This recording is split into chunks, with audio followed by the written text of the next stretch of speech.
I've put together approximately 35, maybe 37 videotapes, and all the information comes from a book dictated to me by God as his righteous servant, a man described in Isaiah 53, and the man described in chapter 11 of Isaiah, the descendant of David, the twig from a shoot that grows out of the stump of Jesse, and it is a stump because of the vanished and felled ancestral tree of the kings of Judah, the line of Jesus.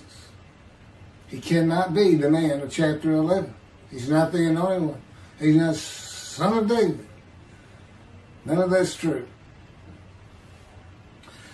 The other book, that book is called Isaiah 53 in the Day of the Lord. And there's about 3 chapters in those particular videotapes that come from the second book that we wrote not too long ago.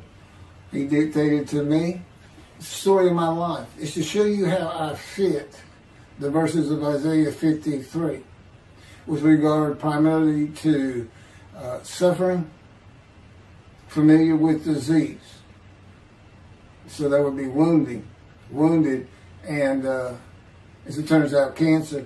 But the other words that you find in Isaiah 53, punishment, maltreatment, crushing, bruising, chastisement, okay, that is all in God's power. That's all in God's power, all those words. But the books are unpublished, shunned and despised, accounted afflicted by God, plagued.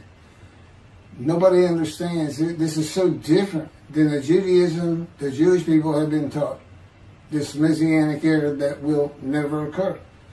And we know it's not going to occur now once you believe who I am and how you cannot. After the mountain of evidence I have presented that is in those books, just as Moses today would have to say, well, look, I wrote Leviticus. You think I just came up with that? You think I just came up with all this information? That I know how God speaks through an angel and who that angel is? Moses walks by a burning bush that's not consumed. The angel of the Lord's in the bush and God speaks. I'm the one who explained that to you. I shouldn't have to go any further than that. But God says the rabbis, the shepherds, they never listen to my prophet. They think they know everything. Well, I'm going to keep showing that they don't. This is primarily for the people who listen to them and not them. I don't expect them to ever respond. Because by responding, they'd have to say they've been wrong. Or that's just not what we believe. And so they won't change. The bottom line is they make money on it. That's the bottom line. God had me watch a video of Toby Singer just for this one purpose I'm about to tell you. He said, watch him raise his hand. He raises his hand to do his hair or rub his nose or something, and it's this big, fat gold watch. And this is how you know this is a God of old. He said, look at that. Look at that. I said, well, he does dive. He skin dives, scuba dives.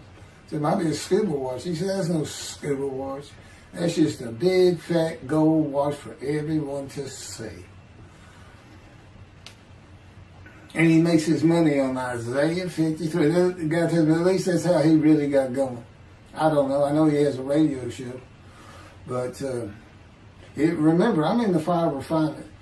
Everything God does with me is to draw emotions because I'm going to be emotionless once I get to Israel. For the most part. He'll let me feel what he wants me to feel. But nobody can get under my skin. You can't bother me. Even if I seem like I'm mad, it doesn't carry over to my insides. And I don't think about it any more than while I'm, as they would say today, on a rant, getting on somebody. But I bring his reckoning. I laugh. I tell him, you know what I am, don't you, guy? He said, I know you're a lot of things. I said, no. I'm the reckoning, and I am the wrath. That's what I am. He laughed. Holy Spirit laughed. I said, righteous servant, David the shepherd, Elijah, prophet like Moses. I like wrath. What's his name? Wrath. What does he do? He brings a reckoning. But anyway, I'm going to go through these early years of mine before God spoke to me. It's chapters 1 through 6. Chapter 7 is God speaks to an atheist, and I've already videotaped that. Walking with God, and something on visions and visuals. So the first chapter, this is what he told me to write down birth and tragedy. I was born in Bryan College Station, Texas on February. This just in from the Holy Spirit, yes. Like he couldn't ask me before I started. Yes.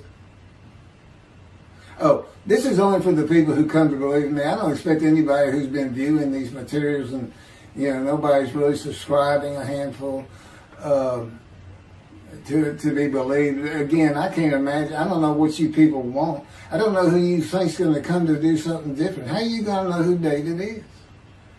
I mean, according to Judaism, there is no description of him. How are you going to know who he is? All this being presented, and I know Jewish people have seen it, only 60% of the views are coming from the United States. Now, I don't know that means 40% is coming from Israel. Probably not. You got Canada, that's be a big follower on my WordPress site.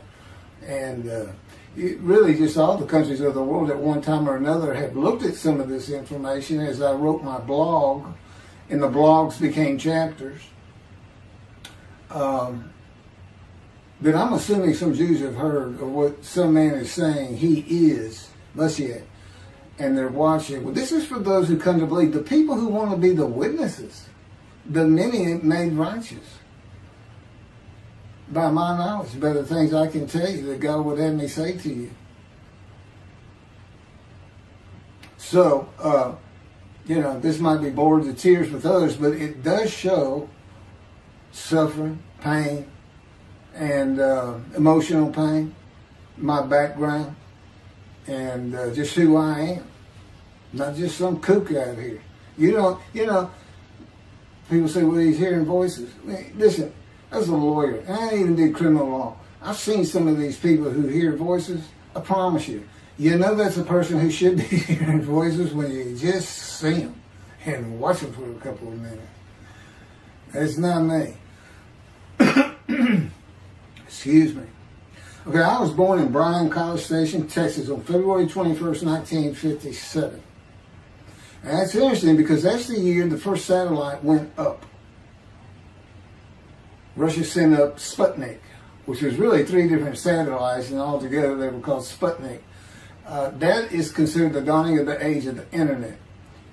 Now, I've asked God, how did you select me? How did I be blessed with this and learning all these things with this crazy life that I've had? And but he won't answer me. He's gone poker. This poker guy, he's not going to talk. He's not going to change expressions or anything, or me getting an impression that he is. And so I tried to come up with it on my own, and that is where I started. I said, because I know how important the internet is for this. It's the only way to get things worldwide, and all the teachings that have come through it. I didn't know, I'm 63. I'm not like the young people who can just text messages without looking at the phone and all that. But he's taught me everything. He taught me how to set up Facebook, Twitter, you name it. He would just say, go to your computer, do this, do that. Commanded and directed to become very good at the computer and, of course, word processing. I'm a regular secretary, except I still henpeck with one finger. I used to. But God says that's to show you I have perfect use of this disfigured right arm. It just doesn't have muscle in it, and my shoulder's shorter. Anyway, I was born in Bryan College Station, and that's where Texas A&M University is. And my dad was attending Texas A&M when I was born. I graduated from there 22 years later, which is a story in and of itself. So I was born premature in the 7th month of my mom's pregnancy. I was born in February, and there were many complications. My parents were told I would not make it through the night, and they should just take me home. Mind you, this is 63 years ago. The biggest problem was that my insides had not fully formed, and it was impossible for me to take milk. Mamie, my great-grandmother, told my parents, boil rice. Feed him the rice water. It's got all kinds of nutrients and minerals in it. Dad says he threw out a mountain of rice those first few months. And it would not be my last encounter with death. So my dad graduated and we moved to Metairie, Louisiana. And his first job is an oil and gas geologist. He looks for oil and tries to sell deals to people who can raise money to drill. He gets money up front and a percentage of production once they get their money back. That's what he's done his whole life. And I became, as a lawyer, I became board certified specialist in oil, gas, and mineral law because I had found it so interesting. As a young boy, I became interested. But he rarely had time for us. The other part, I said, okay, well, I was born when the dawning of the internet, so he's got a selection process for 57. And I come from a dysfunctional family. Lots of drinkers, lots of fighters. And on my mom, her grandfather committed suicide. It's tragedy. Birth and tragedy. In the Great Depression, he lost everything. He owned land in what is now downtown Dallas. But then when she was about 4 or 5, her mother went down to the market square in Crockett, Texas, small East Texas town. Everybody has their courthouse in the center of town, and there's streets on either side with stores. She went to the hardware store and purchased wreck poison. She hadn't gotten hardly out the door when she opened it and took it herself.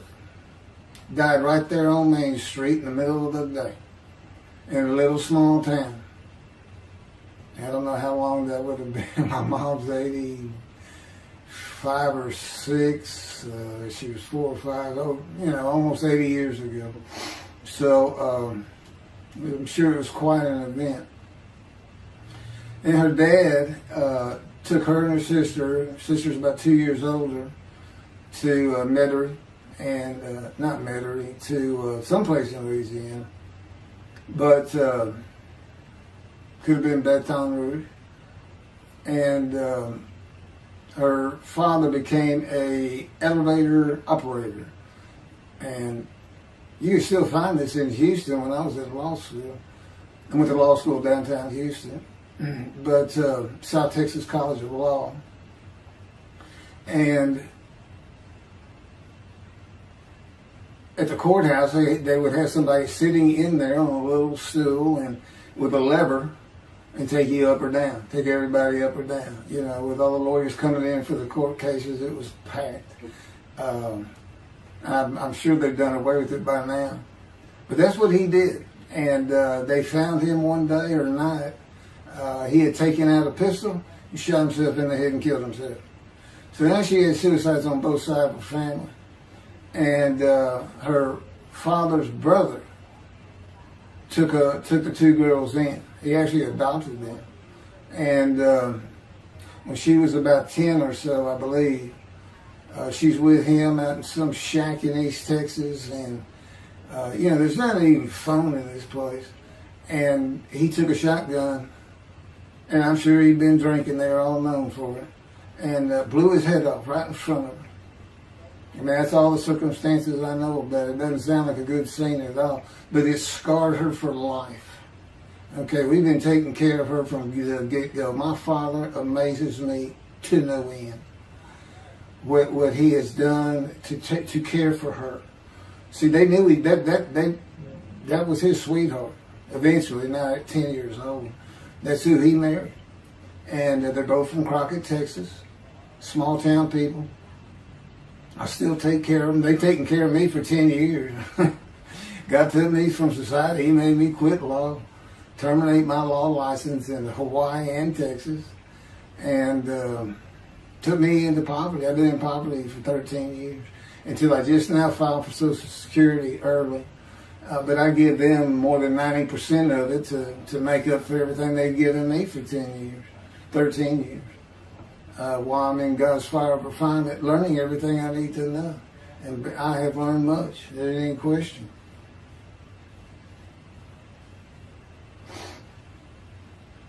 So anyway, there's 3 suicides.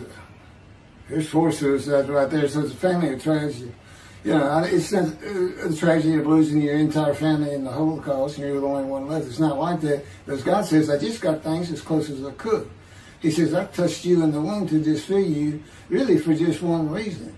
Well, 2 reasons. One, it makes you identifiable. But it was so people would pick on you. I wanted people picking on you because that's what happens to young Jewish boys. Just for being Jewish, just for having a disfigurement. People will pick on you. I've told him since, I don't even really recall many people saying anything to me. He said, that's because you look like you crawl all over them. They did. And I did. I was always just say something, anything. That's just the way I was just angry inside. And God's taken all that away. But I can still go on a good rant. But, and then my mother in the 60s, young people may not know this, but that's when, you know, the Woodstock and marijuana, LSD, everything started getting big. And at the same time, doctors were just handing out pills left and right. Valiums, painkillers, Percocets, you know, just asking for it. They were writing scripts. And I know today they put a lockdown on that, but she got heavy into it and drunk all the time. I'd have to come home from school and stay with her, and she became such a different animal, a different person when she drank. She became a little girl, you know, and having your mom act like that and slobbering, and, you know, I'd go in there to be Valium dripping out of her mouth with a bottle of booze by her. So it was an ugly scene. And so I came from a dysfunctional family, so I think God wanted that. And He's there with me from my first year to make sure that I live a life of suffering. He orchestrated many of my wounds. And He's taken me back in vision to see these things. And His visions, one thing you don't pick up in the Bible, when I say Bible, I'm talking about the Jewish Bible, the Hebrew Bible, that's not, unless I say otherwise. Which is like when God says, my peoples. If He just says my peoples, He's talking about the Jewish people, the chosen. I mean, He may say the peoples of Moab, or just by the context, you know, He's referring to another group. But that comes up all the time. So, to add to that, she tried to kill herself a few times. And when I was 10, my dad was at a Texas A&M game in Dallas. And I know it was 1967, so I was 10 years old, because I'm very familiar with that particular game. It was against Bear Bryant and Alabama Crimson Tide. And he had coached at Texas A&M. So, as you can tell, me and my dad are big Aggie fans and football fans. But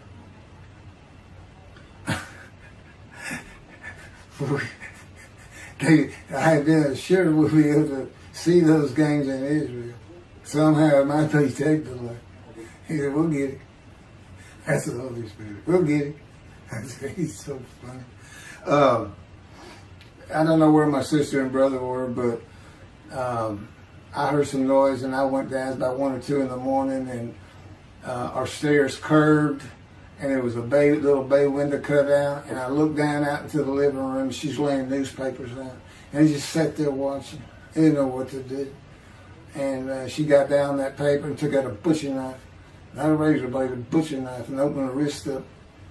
And this happened again years later when I was in high school. She opened her elbow up, and that was god awful. I don't know how. But before she bled out, my dad opened that door. I sometimes think she knew he was going to be there soon, would probably save her. But it didn't look good, and I hated myself for not doing something. Maybe that's why I was so angry. Anyway, because I didn't do anything, I just sat there. I couldn't move. I don't know. I don't even know what I was really thinking, really. But I can't. What it did is it told me how much her uncle blowing his head off must have done to her. That must have really hit you. I had nightmares my whole life, but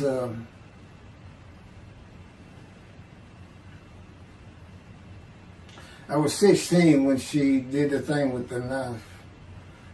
But you know what? My dad finally got her the best psychiatric care in Houston, Texas, and that's big because we got a medical center that's renowned throughout the world.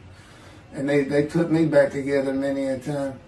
And she never did that again.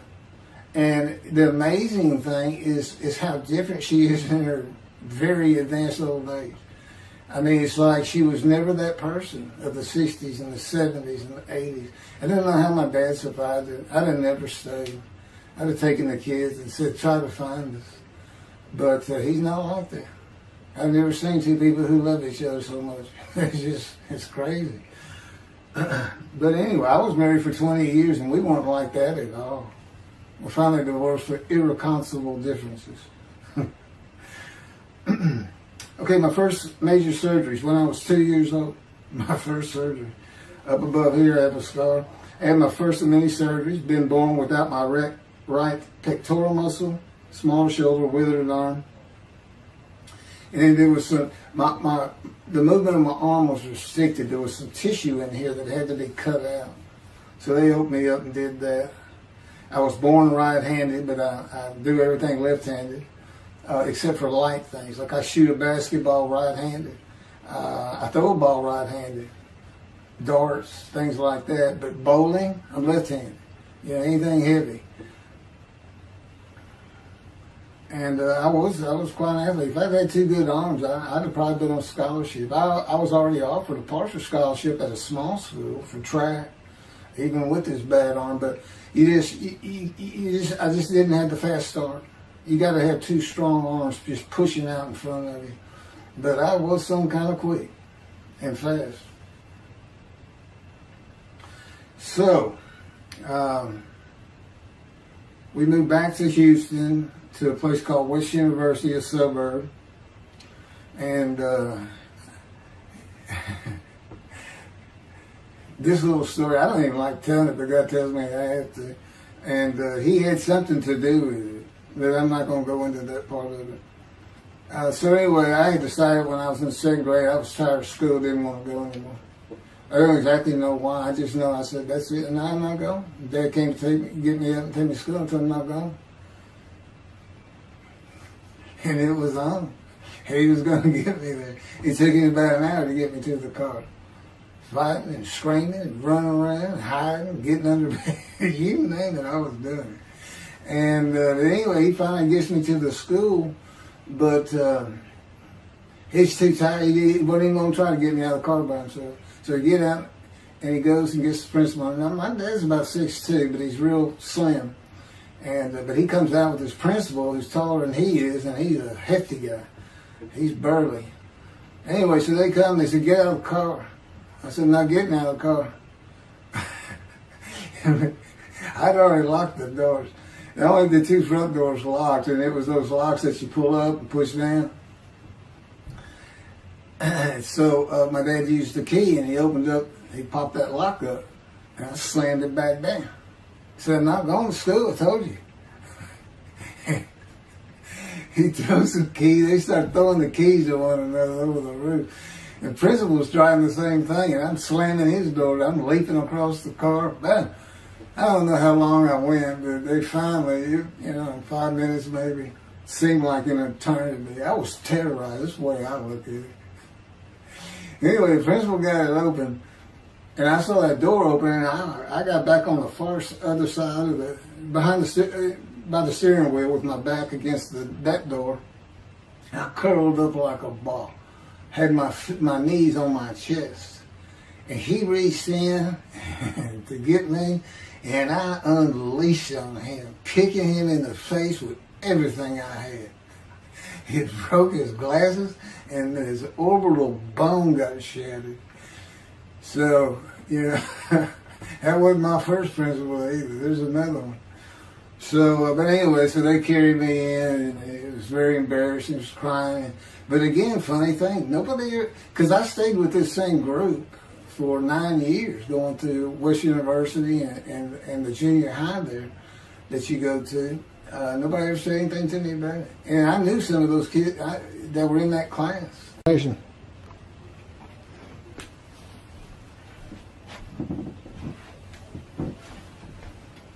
My camera only goes for half an hour. I can see on the screen that I have pointing towards me that when it runs out and I have to turn it off and turn it back on. But anyway, that ended my fight with my first principal.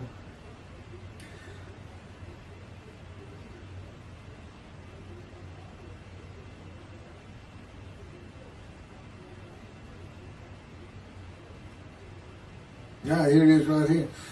I guess God had me put these together. In the 10th grade, the principal of the school told me to cut my hair. You know, I had long, blonde, wavy hair, well past my shoulders.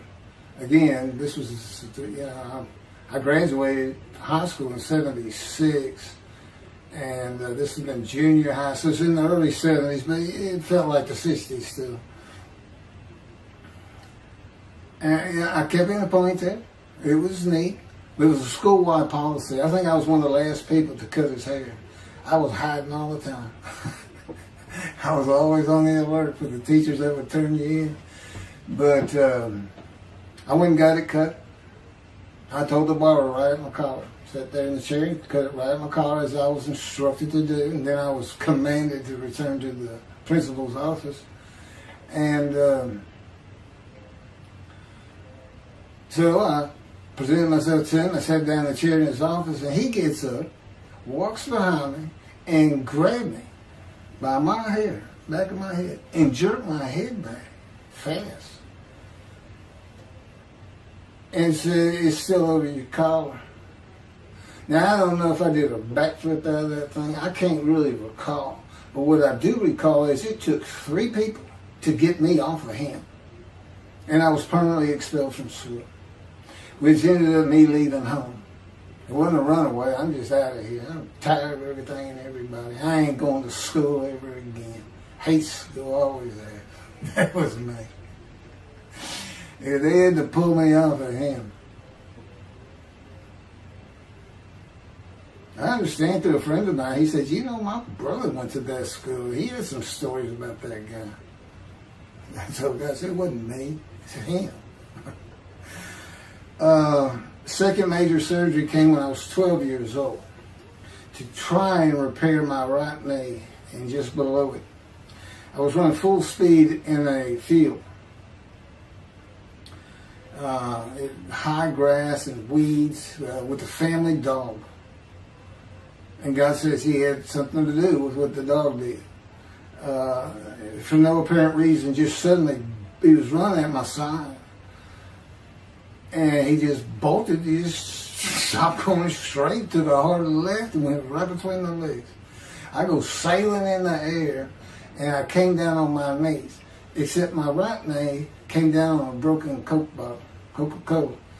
And they used some thick glass back then. It was stuck nose down, way down. It was all broken up, but it was the bottom all jagged that my knee just, they said it went to the other side of your knee. They said, you got that whole field in your knee. But when I got to the hospital, I sat there for a long time. The first doctor that came in just told my mom, right in front of me, I'm in the room, he said, I can't repair that. It's not repairable. We want to take it off. I can't use it. And I already knew that because as I started screaming and yelling for my dad, he finally came back. This field was behind our house. There was a chain link fence, and then the field. My dad finally heard me. He got over. He saw the blood, and so all of a sudden he's scared to death. I'm going into shock, and he got me to put my arm around his neck, and he said, "Can you walk on it?" And I tried, and it just collapsed. It was useless. It was awful. And then I had to climb over that fence, and my mom was going crazy and screaming and crying. And he had to go take care of her. I'm sitting in his bathroom with my leg all opened up, and I'm just getting sicker and sicker, nauseated, scared. I was a cripple. And but anyway, they get me down to the hospital. And this, like I said, the first doctor was just like, we don't know what to do. And just right then, and God says he knew he was going to be there. This doctor walks by, and my mom recognizes me. And she goes, Dr. Kane. And she runs out the door. Well, this is Dr. Kane. Her Mamie that I mentioned earlier, in her old age, very old, maybe been in her 90s, I don't know, late 80s, but living with her sister, broke her hip. And this doctor repaired it. This is a long time ago, people. Repaired it, and she actually walked again with a walker. I remember.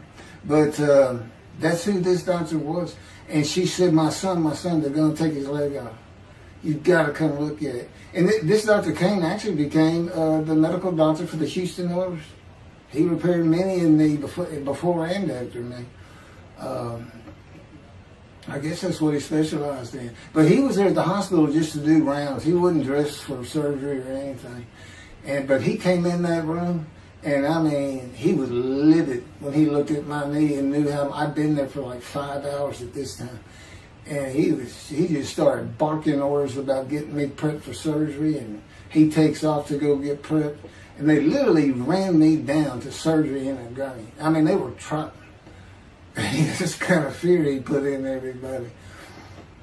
Anyway, I was in the hospital for weeks, and I woke up with my leg. I was glad of that.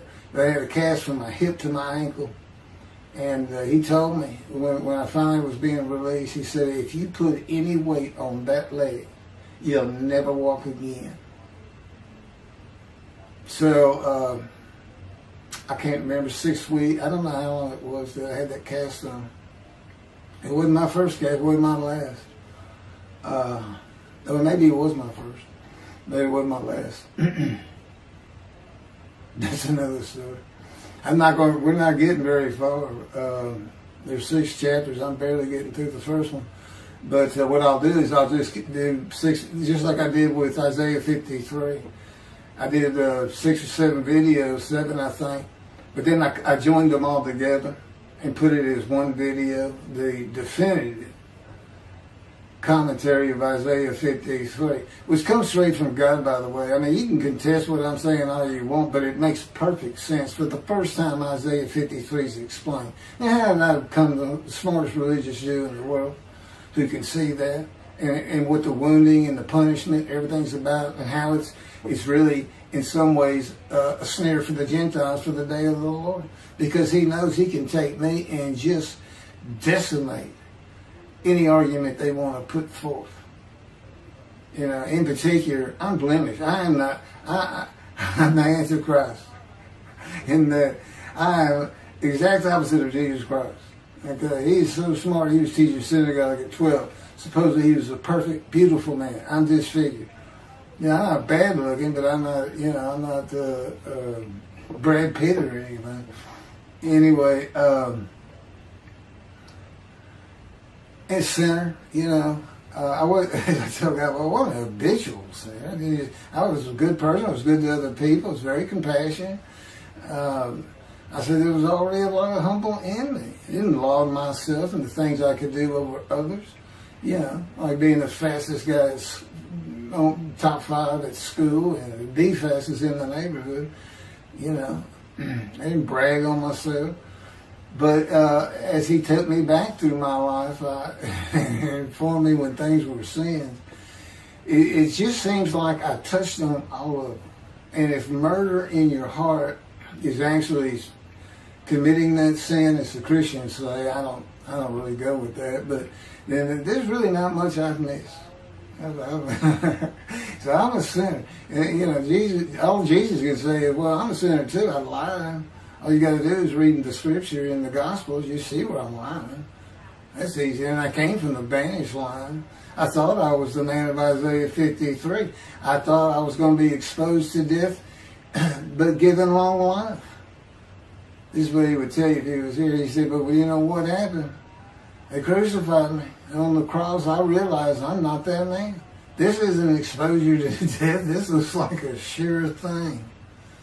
Father, Father, Father, why have you forsaken me? That's Jesus Christ saying, I'm not the man of Isaiah 53, and I just figured it out. That's what that is. I ask God sometimes, you sure you didn't have that written? Why on earth would they write that down? At least forget about it. We need forsaken me. That's what it's about, Christians. No, they got their way. They can explain that being counted a sinner means he got crucified with the sinner beside him being crucified on each side, left and right. So there's three of them, so he's counted a sinner. Okay.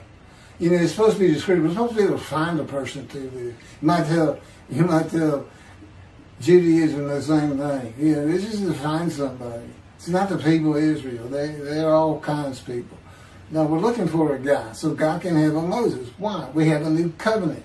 Why? It's the day of the Lord. Why? Jeremiah says so. That's why. It's so easy. The lamb blooms again. Okay, and he's coming with covenant friendship with the temple. So the lamb blooms again at a time when there's no temple. Jerusalem's going to be rebuilt. It's a metropolitan today. This is no Jerusalem of antiquity. The old city might be too big.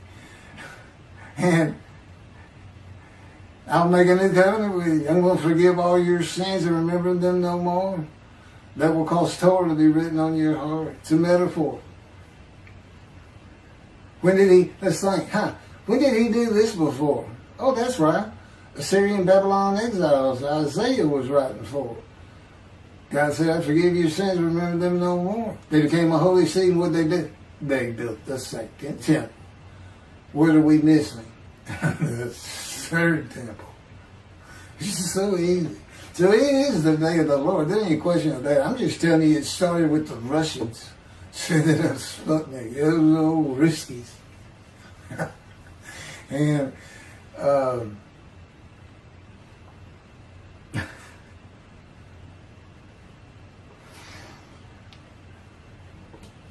and he's bringing the covenant, but he's got to have a Moses. He said himself a prophet like Moses. Though he was saying it's Joshua. No, it's not. God needs him today, the day of the Lord. And guess what? He gives us a description of him.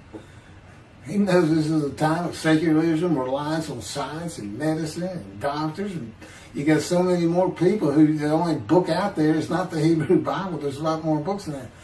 You know, there's all kinds of distractions, television, cell phones, computers.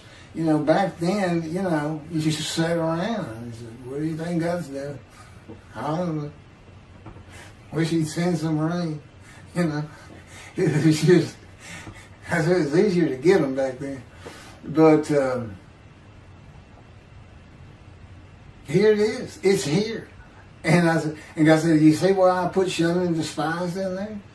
Because for a while I said, God, you know, this is before we really got the books done and everything. I said, I'm just sitting in a room. I can't really tell anybody shunned and despising me. Counting me plagued, afflicted, and by God and everything else. He said, well, how you feel now that we've been putting all this on the internet and everything? I said, I feel shunned and despised. Yeah. I can tell they know. There's no question this ain't gotten back to those two. I said, you keep attacking them like this and I'll be certainly sure, just in case I'm wrong. But, because he won't actually tell me, he won't tell me anything, this is a rule of thumb, he won't tell me anything that I cannot find out or become knowledgeable on or informed on of my own, which means about nothing because we're in a room all the time. The adjunct of the Holy of Holies, what I call it. I live in the, I'm like the priest who can, the only person who could go into the Holy of Holies was the high priest. And that's what I'm like. As a matter of fact, God had me write down, just as he had David write down, a new Psalm, 151, where God said, and it's on a video, where God is speaking, where the Lord came to me and God said, quote, and within that, he says that he declared me. We actually used the psalm where he declares it for David. He declared me an eternal priest in the order of Melchizedek and King David, and a rightful king, small k, and a rightful king. And he also declared, I'm the righteous servant. I mean, that's God talking. I mean, he's using it. When he dictated to me, it wasn't, to be written in my personality. That's him. That's him doing a new song. So, because he does that. Even in the writings, the person doing the writing, whatever prophet it was, or Moses, or David, if he wrote Samuel 2 and Kings 1 until he died. As I said, God says, just assume the central character is the one I had writing, because their lives changed when I come to them, just like mine's changed. This is not anything I could have ever conceived or even bothered thinking of. I'd never read the Bible my whole life. If he hadn't told me, we're going to the bookstore and get you a Tanakh. That was 13 years ago. And my answer was, what's a Tanakh? I didn't know anything. And look at all this knowledge. But this is it. This is the only power he's going to use in creation. He's not going to perform miracles. He's not going to have me performing miracles. And he's not. He said, the only power I'm going to use is on you. What I can get you to do. He said, I can take a Gentile Texan and take him to Israel and get my temple built. Okay. He said, because that's what you say to God all the time. Okay. And one night, I hadn't even read Isaiah 53. He didn't come to me and just say, offer yourself for guilt. I crush you with cancer. It was me that did. That's not, I wouldn't have known what he was talking about. We finally get to Isaiah a couple of years later. He said, Keith, read Isaiah 53. I said, okay. And so I read it. I said, okay, finish it. He said, who do you think that is? I said, I have no idea. I can barely read it. I didn't know what it's saying. I said, I think these two verses ought to be up here. I said, you sure nobody messed with this thing? He said, nobody messed with it. It's just how I had Isaiah write it. He said, that's you. I said, oh, okay. And I couldn't help myself. Good luck convincing anybody. I can't even tell what it's saying. He said, before we get done with it, and he's right. I've been over that thing so many times. From my original version of Isaiah 53 that he dictated, or told me how to put together, but every sentence, every word is, we've changed it up and added things. I've learned things. Like I didn't know about the test of devotion. I didn't know why the angel was leaving early in Malachi 3, but I do now. And all that would cause an amendment to my midrash on Isaiah 53. And, the book has me, these are all on videotapes now, me and Rashi. Rashi, the first one to come up with this is Israel. And, I look at his answers and I just shake my head sometimes. You should see his answer in Malachi 3 for the angel of the covenant that you desire. There's only a covenant of friendship in the covenant of Jeremiah. And this is his answer. It's midrash, so he just takes a section of the angel is on the way, and he just says the angel of the covenant. And his commentary is the angel that avenges the revenge of the covenant. I said, what does that mean? What was he talking about? I said, God's being funny. He said, I don't know. I said, you too know. He said, well, I'm not telling you. So, God likes to feel as though he's laughing. He doesn't actually laugh. He sends me a perception that he does. Or he uses me to laugh. I've mentioned that in a video. Because he can't. Well, he controls my words. I learned that in walking with him. Just one day, I'm talking out loud as we go. I'm discussing man and divine beings as though I had a sermon I was giving or a speech to somebody or a seminar. And I'm rolling, and I can tell he is really making this thing rock. He's taking me from here to here to here, and we're going. And I'm going. And all of a sudden, I use a word or a couple words that I simply don't use. And they're not what my mind was even thinking of. They just came out. And I just stopped. I said, did you do that? I didn't even say, hey, did you just make me say these two words? Because I knew he knew. I said, did you do that? He said, I did. He was almost indignant. I did. I said, okay. But anyway, that's where it all started. Now I know. Okay, guess who that is? That's the Holy Spirit. Using me. He doesn't sound like that. But he'll use words like that. Said he's getting bored. They like to cut. Let me just say this. This is part of God you don't know. And it's not all the time. It's some of the times we do tend to get kind of silly in here. But, they do things after a while. I'm like, I feel like a kindergarten teacher. And I got two of those kids that you just shake your head at. She said, this is a handful.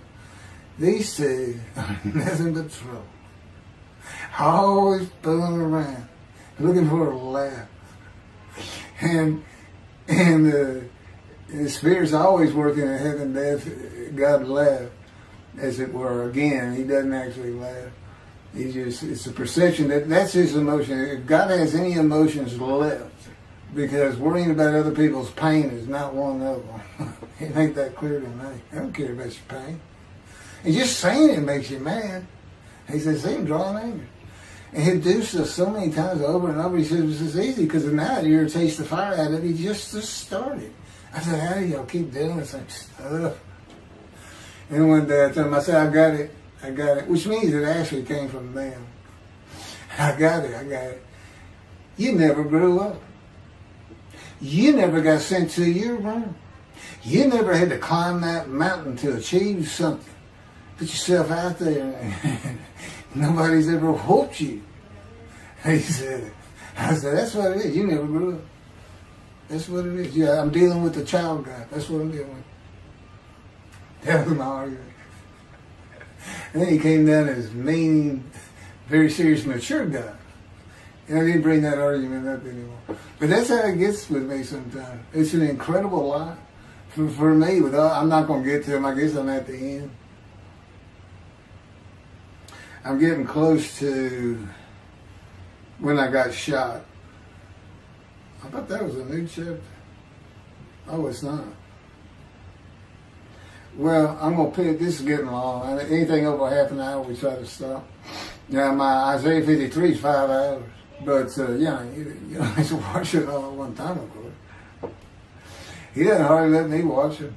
Yeah, I don't even watch them before they get posted. He said, no, you watch it later. Because it comes on my TV that he got me. And I didn't know at the time it was going to be, that he was serious about doing videos. And I certainly didn't know about making it a backdrop. He decides everything. He tells me when to eat, when to get up.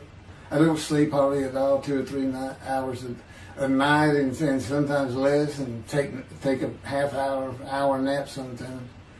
But I found out I feel fresh. I don't need that much sleep. He said, well, you're not really doing anything. Why do you need a lot of sleep? And see, that used to make me mad. Now I just laugh at it. Thank you very much for listening. I'll pick this back up on another video, and eventually I'll put these first 6 chapters, just like I did Isaiah 53, because it's a book that he dictated to me. I can't get it published. I'm going to put it on YouTube. That's why I'm reading it. And as I said, if you don't want to listen to it, don't listen to it. But the information that's in these books and in those videos is, that's my proof. And quite frankly, God says, if that's not enough for them, well, that's just too bad. Utter destruction is what they end up getting. They better learn how to listen to the prophet. See, it's no different than the people back then. You'll say, well, why didn't they listen to Isaiah? Why didn't they listen to Ezekiel? Why didn't they? They laughed at Ezekiel. That's what Rashi says in his commentary. I didn't know it was laughing at him, but they just ignored him. Everybody thinks they know it. But in any event, I do know there's one chapter we haven't put in there, and that is recognizing a prophet in a town. It says Moses vouched for Joshua, so he didn't have to be tested. Now, the problem with all that is, and I think why God hadn't had me put it on video, is that they're looking for a seer, somebody who can see the future. But see, that's antiquity. I mean, that's not what you're looking for today. Moses wasn't a seer. And none of the prophets were seers. They just wrote down what God told them to write down. God's the prophet. Is the one making prophecy. And what he does, he doesn't actually just, quote, see the future. He walks it through. He says, okay, right here is when they're going to send up a satellite. This is where humanity will be at that time. He can walk it through in his mind. As I mentioned, his eyes, he doesn't have them. It's just his absolute knowledge of all things. He can form a picture of this room. Me, it's in here. He knows every atom of my body. And it's like he does a vision for himself, a visualization. It's what I call when they put pictures in my mind. He says, and he puts it into the spirit's mind. And they're both within me. You know, the big cloud that just came down. If you're sitting in a room with me, it envelops you. But it engulfs me, it goes through me. My little spirit cloud becomes part of the big cloud. That's why God is in his spirit. Here's the elements of spirit, and here's the elements of God's presence, his mind. Two clouds, they just come together. They can be together. Okay, but God's still one. He created the other cloud. And then in this room, filled with them, my little spirit is like a little cloud that just came in and part of it. That's who I am. That's a man in divine beings.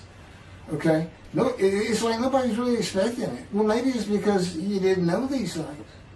And now they want, I get the feeling, shunned. Shunned means I'm not looking at that. It sounds like a kook. We by faith, by the fundamental principles of Rambam from the Talmud, from his diagnosis of the Talmud. Why don't you do your own? Why don't you throw the Talmud out and learn some new stuff? Why don't you get out of antiquity? Every religion has an end times like that. Every religion ends up with utopia for its people. Everybody. Well, don't be like everybody. You're the Jews. Throw that out. Let's get practical. Let's have God in our midst again, in a man like he was in Moses. Let's point at him and tell the Christians that is the man of Isaiah 53. Here's what it's about. God said he's coming back. He told us we're not waiting on him like you. And he said when he was coming back, he false prophesied 5 times. He ain't coming back. He wasn't who he thought he was. He told us on the cross. I'm not the man of Isaiah 53. He tells us. What else was he doing? Father, why'd you forsake me? I'm about to die. What do you think he's talking about? What do you think he's thinking about? You're not supposed to die. He thinks he's the man of Isaiah 53. So do they.